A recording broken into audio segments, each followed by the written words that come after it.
Hello guys, namaste, welcome back to Android Tricks. Google is trying really hard to get into the hardware market by creating products under the campaign made by Google. Last year they announced whole bunch of products including two smartphones, Pixel 2 and the Pixel 2 XL. This right here is the Pixel 2 and I have been using this device for over a month now. So in this video I'm going to tell you if you should consider buying this device in mid 2018 or you should consider other options. With that being said, let's get started.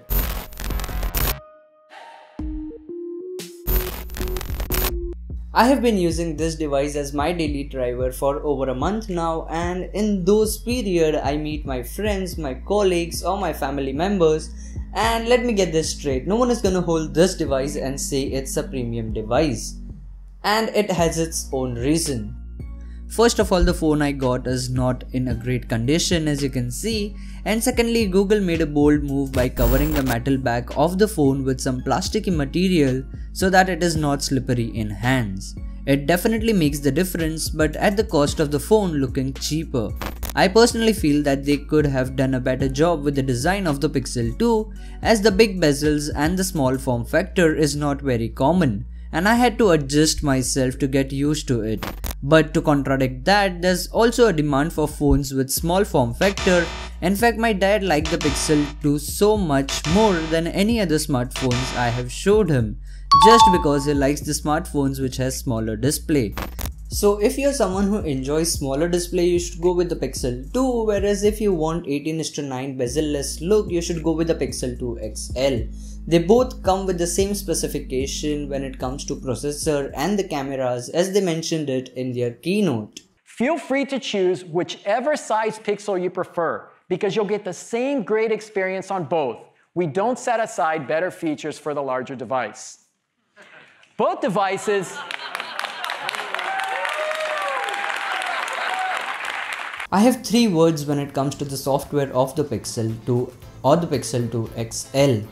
They nailed it. It offers stock Android with few pre-installed applications and an interface which works best for Android smartphones, or at least how the Google wants you to use the Android OS. It is simple yet quite snappy and feels extremely clean when it comes to the interface.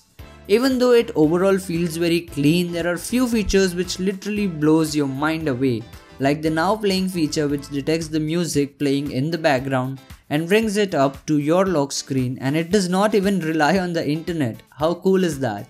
You'll be surprised to actually experience it work, as it even manages to detect songs in native Indian languages like Marathi, Bhojpuri, etc.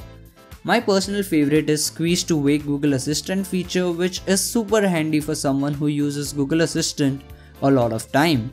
I sure as hell use Google Assistant much more than I usually do, since I have started using the Pixel 2 because of this one feature. And that's the whole point, they want people to get used to Google Assistant. Pixel 2 was also the first device to come with Google Lens, but so far it has been a hit or miss, and I have never used it apart from the time when I wanted to translate something, which again is once in a blue moon. I always keep hearing people praising the iOS for how well optimized it is, and I always say that iOS is fully managed by Apple and even the hardware is created by them to support it at its best. With Google launching smartphones, I can actually prove that by showing how even they are taking care of minute details. For example, if you see the quick settings panel and the Google Dock, they are currently white in color. But when I switch to a dark wallpaper, it automatically changes its color to fade into the background, which is absolutely amazing. Pixel 2 is packed with Android Oreo and will be the first device to receive Android P and Android Q on it, which is another advantage of having the Pixel device. I have already used the Pixel 2 on Android P and it is really great. I have compiled my top 10 features list, and you can see that by clicking over here or from the link in the description box below. Now let's talk about that famous camera of the Pixel 2 which the whole world is praising about. The camera app in itself is really simple with few options, but it gets the job done. It is fast, it has deep colors and wide dynamic range. It is very good in low light, and the software based portrait mode is mind blowing. Here are few images which were taken on the Pixel 2 in auto mode, portrait mode, few with HDR option turned on and few with turned off.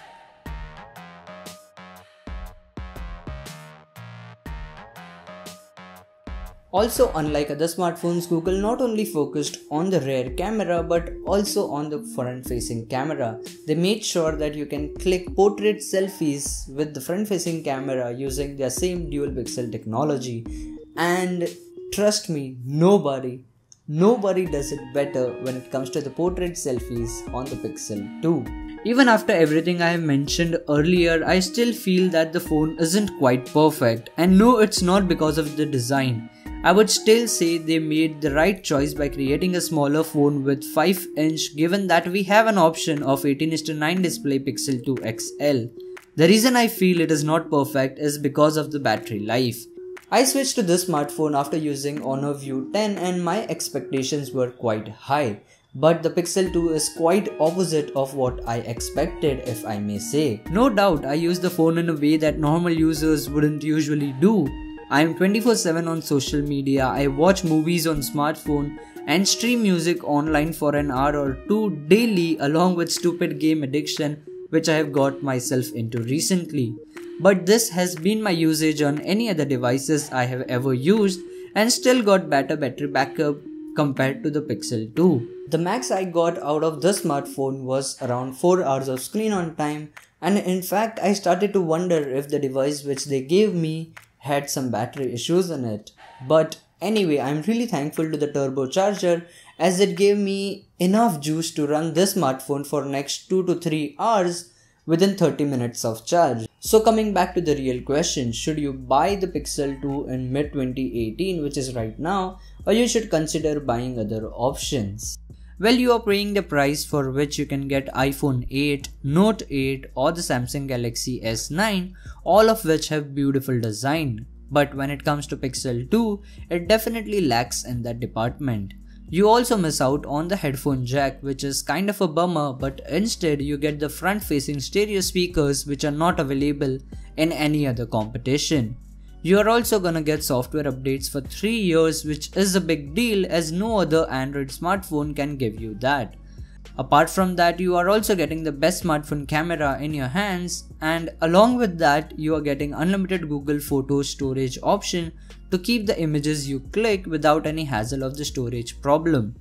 You might have to sacrifice a bit on the battery life, but hey, turbocharging is to your rescue.